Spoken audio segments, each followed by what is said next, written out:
박수무당입니다.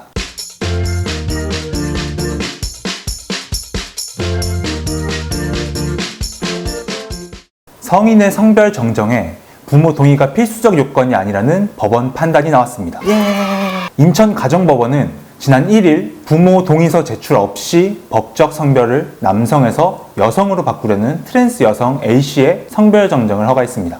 이 A씨는 어린 시절부터 확고한 여성으로서의 성별 정체성을 갖고 여성으로 사회생활을 해왔다고 합니다. 성전환 수술 등 법원의 성별 정정 허가를 받기 위한 요건도 모두 충족된 상태였습니다. 단 한 가지, 부모 동의서를 제외하고 말이죠. 대법원 예규 성전환자의 성별 정정 허가 신청 사건 등 사무처리 지침에 따르면 성별 정정 시 가족관계등록부의 기본증명서, 가족관계증명서 및 주민등록 등 표본, 신청인이 성전환증 환자임을 진단한 2명 이상의 정신과 전문의사의 진단서나 감정서, 신청인이 성전환 수술을 받아 현재 생물학적인 성과 반대되는 성에 관한 신체 성기와 흡사한 외관을 보유하고 있음을 확인하는 성전환 시술에 대해 소견서, 신청인에게 현재 생식 능력이 없고 향후에도 생식 능력이 발생하거나 회복될 가능성이 없음을 확인하는 전문의사 명의 진단서나 감정서, 신청인의 성장 환경 진술서 및 2명 이상의 보증서, 그리고 부모의 동의서를 제출하도록 하고 있습니다. 그런데 A씨의 부모는 종교적인 이유로 A씨의 성별 정정에 반대했습니다. 이 때문에 A씨는 부모의 관계가 단절된 상황이었고 부모 동의서를 제출할 수 없는 상황이었습니다. 인천지법 부천지원은 지난해 12월 A씨의 성별 정정 허가 신청을 기각했습니다. 부모 동의서가 없다는 것이 기각 사유였습니다. 이에 A씨는 인천가정법원에 항소했습니다. 인천가정법원은 1심 결정을 취소하고 A씨의 성별 정정을 허가했습니다. 재판부는 결정문에 성년 자녀에 대한 부모 동의 여부가 성별 정정 허가의 필수 요건이라고 단정할 수 없다고 명시했습니다.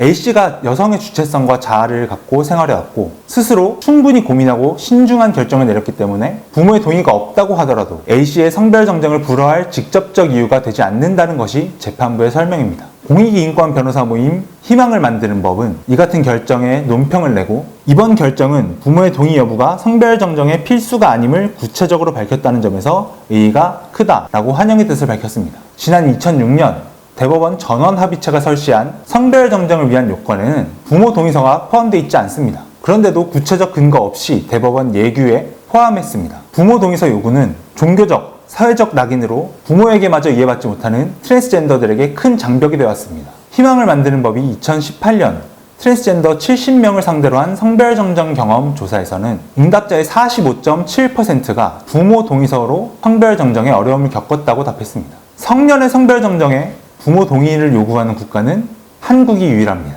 국제적으로는 성별 정정이 트랜스젠더의 존엄과 평등을 위한 권리로 인식되고 있고 아르헨티나, 덴마크, 아일랜드, 노르웨이 등 자기 결정권에 기반한 성별 정정을 보장하는 국가들도 증가하는 추세입니다. 구체적 근거 없이 예규에 추가된 부모 동의서 요구는 사회적 낙인으로 고통을 겪고 있는 트랜스젠더들에게 또 다른 고통을 주고 있습니다. 부모 동의서 외에도 트랜스젠더들은 성별 정정에서 많은 난관을 마주합니다.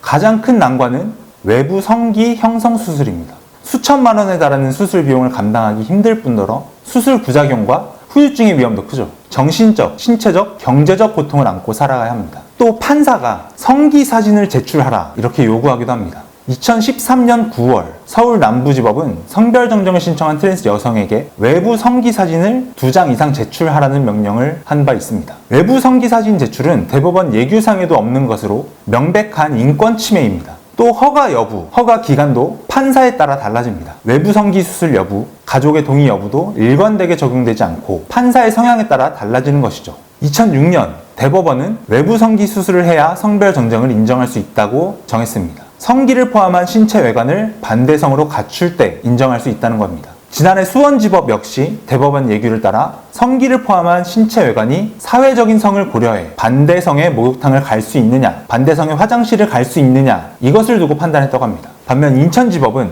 지난 4월 외부 성기 미수술 트랜스 여성에게 성별 정정을 허가했습니다. 성전환자에게 외부 성기 형성 수술을 필수적으로 하는 것은 신체 완전성에 대한 손상 및 생명의 위험과 과도한 경제적 비용을 강요하는 것으로 인간 존엄성과 행복 추구권을 침해한다는 이유에서였습니다. 외부 성기 형성 수술을 성별 정정 요건에서 제외하는 것은 세계적인 추세입니다. 영국, 프랑스, 독일 등 유럽 21개 국가와 캘리포니아, 뉴욕 등 미국 10개 주에서는 수술 없이 성별 정정이 가능하죠. 2015년 12월 UN 자유권규약위원회는 한국 정부에 대해 트랜스젠더의 법적 성별 정정을 보다 용이하게 하라고 권고한 바 있습니다. 성별 정정 절차가 트랜스젠더의 기본적 권리로서 보장돼야 한다는 점을 명시하고 트랜스젠더 당사자의 목소리를 반영한 제도 설계가 이루어져야 한다는 것이죠. 우리나라에서 부모 동의서가 성년의 성별 정정에 있어서 필수적인 요건이 아니라는 이번 법원의 결정이 나온 만큼 대법원 예규는 개선될 필요가 있어 보입니다. 차별로 고통받고 있는 트랜스젠더를 비롯한 성소수자들에게 지지를 보내며 자신의 삶을 스스로 결정할 수 있는 나라가 되길 바랍니다.